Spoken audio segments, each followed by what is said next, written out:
Imagine se a partir de amanhã todas as bebidas alcoólicas fossem proibidas no Brasil.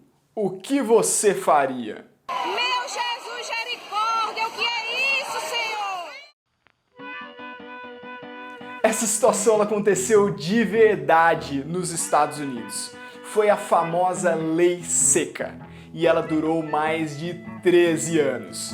De cara, a Lei Seca tornou ilegal a quinta maior indústria do país, a indústria de bebidas, causando milhares de demissões e a perda de milhões de dólares. Em seguida veio a máfia. Sabe aquela imagem do gangster de terno, fumando um charuto e segurando uma metralhadora Tommy Gun? Ou melhor, Don Corleone, o poderoso chefão? É aqui que começa toda essa história. Vem comigo que eu vou te contar 5 curiosidades sobre a história da Lei Seca, um dos períodos mais malucos da história americana. Eu sou Daniel Stulano, historiador e cientista social, e esse, meus amigos, é o canal Macacos Me Mordam.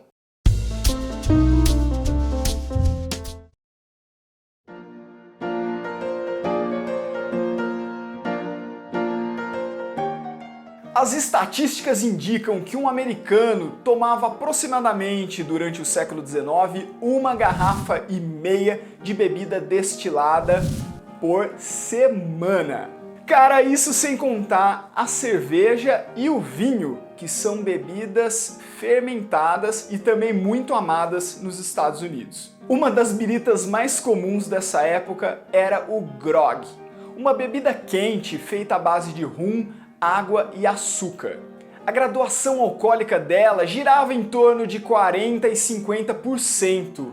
Nossa, isso é muita coisa. De tão forte, ela acabou se tornando uma expressão, o famoso ficar grog, tonto, zonzo, bêbado.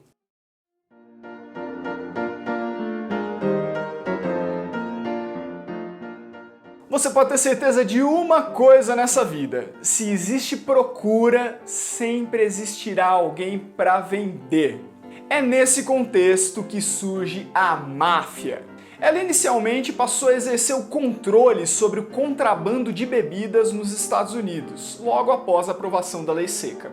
Com o tempo, os mafiosos, os gangsters passaram a controlar também a prostituição, os jogos de azar e até mesmo as drogas. O mais louco disso tudo é que as famílias de mafiosos que nasceram nesse período, elas atuam até hoje nos Estados Unidos. Além disso, os mafiosos eles travavam diversas guerras, isso mesmo, guerras, pelo controle dos ditos negócios.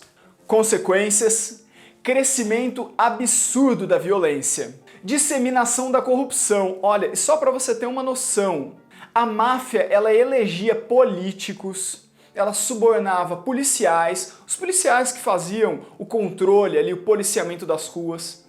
Eles subornavam até mesmo os xerifes, sem falar nos juízes. E é por isso que muitos gangsters dessa época nunca foram presos. Al Capone, o mafioso mais famoso dos Estados Unidos, que também tinha a alcunha de Scarface devido a uma cicatriz no rosto. Ele teria acumulado uma fortuna estimada em 100 milhões de dólares. Em valores atuais, isso representaria mais de 1 bilhão de dólares.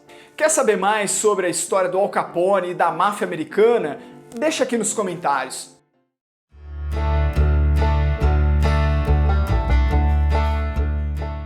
No início, a máfia contrabandeava bebida pela fronteira, trazendo de países como Canadá, México e Cuba. Com o tempo, eles também passaram a produzir a própria bebida, uma espécie de cortar o intermediário dos negócios.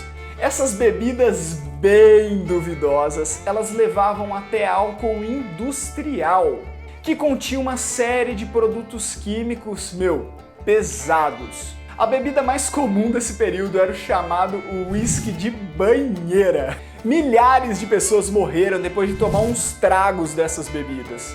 Além disso, nesse período surgiram várias bebidas bem bizarras, como o wine brick, uma espécie de tijolo de vinho.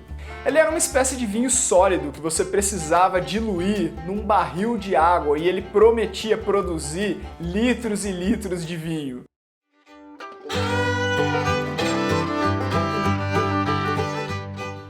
Você aí com certeza já deve ter ouvido falar na Walgreens, a rede de farmácias mais famosa dos Estados Unidos. Ela sempre entra na lista de paradas obrigatórias dos brasileiros que visitam os Estados Unidos, Orlando, Nova York e por aí vai. Pois bem, no início da década de 20, quando a lei seca foi aprovada, existiam apenas 20 unidades da Walgreens. Ao final desse período, esse número saltou para mais de 500. 500 Walgreens. Meu, o que explica esse milagre da multiplicação de farmácias? Isso se deve a uma brecha na lei seca. Acredite se quiser, ela permitia a venda de uísque medicinal. Que era recomendado para tratar de dor de dente, a torção de tornozelo, para tudo. Com a prescrição de um médico, os pacientes, na verdade os cachaceiros, podiam comprar legalmente meio litro de uísque a cada 10 dias. Acho que dava para quebrar um galho.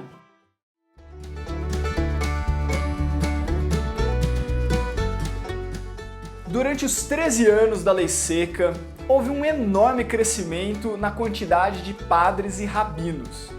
Pô, do nada, muita gente receber assim um chamado da igreja. O que explica isso? Novamente, outra brecha na lei seca. Essa lei permitia que os religiosos tomassem uma espécie de vinho sacramental. Um tipo de bebida alcoólica que naquele momento caótico da história americana, era como ouro. Parece piada, mas é sério. Muitos homens entraram para a igreja só para poder tomar uma birita. É mole? Curioso do jeito que eu sei que você é, você deve estar se perguntando, Daniel, como é que termina essa história toda da lei seca? Na eleição de 1932, Franklin Delano Roosevelt, candidato à presidência, ele fez uma campanha prometendo acabar de vez com a lei seca. Que cá entre nós estava um negócio bem para inglês ver. Resultado, ele ganhou a eleição, num gole só. No ano seguinte, uma das leis mais bizarras da história dos Estados Unidos chegou ao fim, em 1933. Existem relatos de que em New Orleans, cidade americana boêmia, berço do blues e do jazz, a comemoração teve mais de 20 minutos de tiros de canhão. E dizem por aí que o próprio Roosevelt marcou a celebração do fim da lei seca tomando uma dose bem caprichada de martini.